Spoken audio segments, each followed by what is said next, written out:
अरविंद और श्वेता में बहुत गहरा प्यार है। दोनों की शादी को 5 साल हो चुके हैं, लेकिन उनकी जिंदगी अभी भी अधूरी सी है क्योंकि इनके कोई बच्चा नहीं है। फिर भी इन्हें विश्वास है कि इस साल इन्हें बच्चा हो जाएगा। दोनों के बीच इतना प्यार है कि ये एक दूसरे के बिना बिल्कुल नहीं रह सकते। बच्चा ना होने की वजह से अरविंद के माँ बाप श्वेता को कभी कभी ताने मार देते हैं और श्वेता भी सुन लेती है, क्योंकि उसे यकीन है कि उसे बच्चा जरूर होगा। यही समय बीतता चला गया और एक दिन जब अरविंद ऑफिस से घर आ रहा था तो उसने श्वेता को बाजार किसी दूसरे मर्द के साथ देखा। श्वेता और वो व्यक्ति बहुत खुश लग रहे थे और ऐसा लग रहा था कि वे दोनों एक दूसरे को काफी वक्त से जानते हो। अरविंद घर आ गया और फिर थोड़ी देर बाद श्वेता भी आ गई। श्वेता के आते ही अरविंद ने उससे पूछा, श्वेता कहाँ गई थी? श्वेता ने हंसते हुए कहा, मैं बाजार गई थी, घर का कुछ सामान लाना था।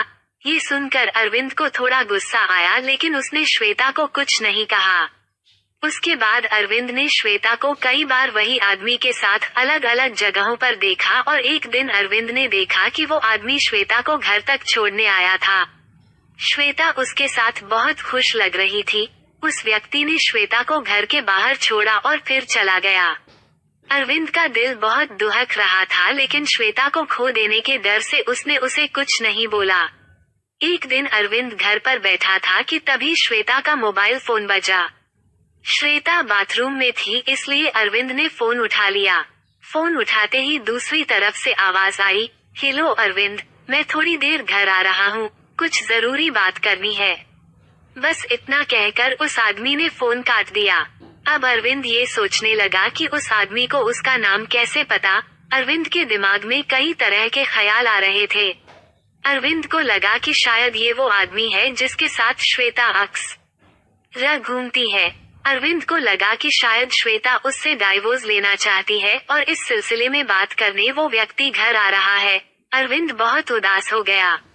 वो अपनी शादी को टूटने नहीं देना चाहता था, लेकिन चूंकि श्वेता ने धोखा दिया, उसे कुछ भी समझ नहीं आ रहा था। अरविंद जैसे अपनी पत्नी को खोने के डर से घबरा गया था और वही जमीन पर गिर गया। इतने में श्वेता भी बाहर आ गई और उसने अरविंद को उठाया और पूछा, क्या हुआ तुम्हें, तुम ठीक तो हो? अरविंदू ने गुस्से में श्वेता को धक्का दिया और वो गिर गई और उसका सिर पास रखे टेबल पर लगा। श्वेता कोई हरकत नहीं कर रही थी। कांपते हुए हाथों से अरविंद ने श्वेता को अपनी बाहों में उठाया और देखा कि उसके सर पर बहुत गहरी चोट लगी है, जिसकी वजह से श्वेता बेहोश हो गई है। तभी अरविंद की नजर श्वेता हाथों में पके हुए एक एनवलप पर गई।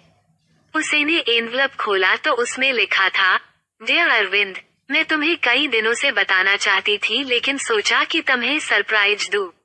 मैं पिछले कुछ दिनों से अपने इलाज के लिए एक डॉक्टर के पास गई थी और वो डॉक्टर मेरा वही कजन था जो बचपन में फॉरेन चला गया था। उसने मेरा ट्रीटमेंट शुरू किया था और अब मैं 2 महीने प्रेग्नेंट हूँ। आज मैंने अपने उस कजन को खाने पर बुलाया है, तुम उससे मिलकर बहुत खुश होंगे। तभी दरवाजे की घंटी बजती है और अरविंद दौड़कर दरवाजा खोलता है।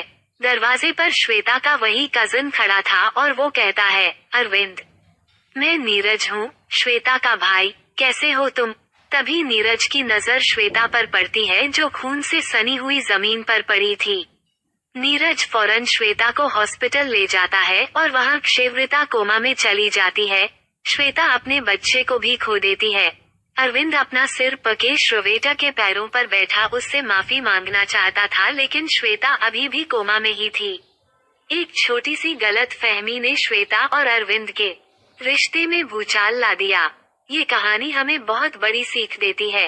आप जो देखते हैं या सुनते हैं वो जरूरी नहीं कि सच हो।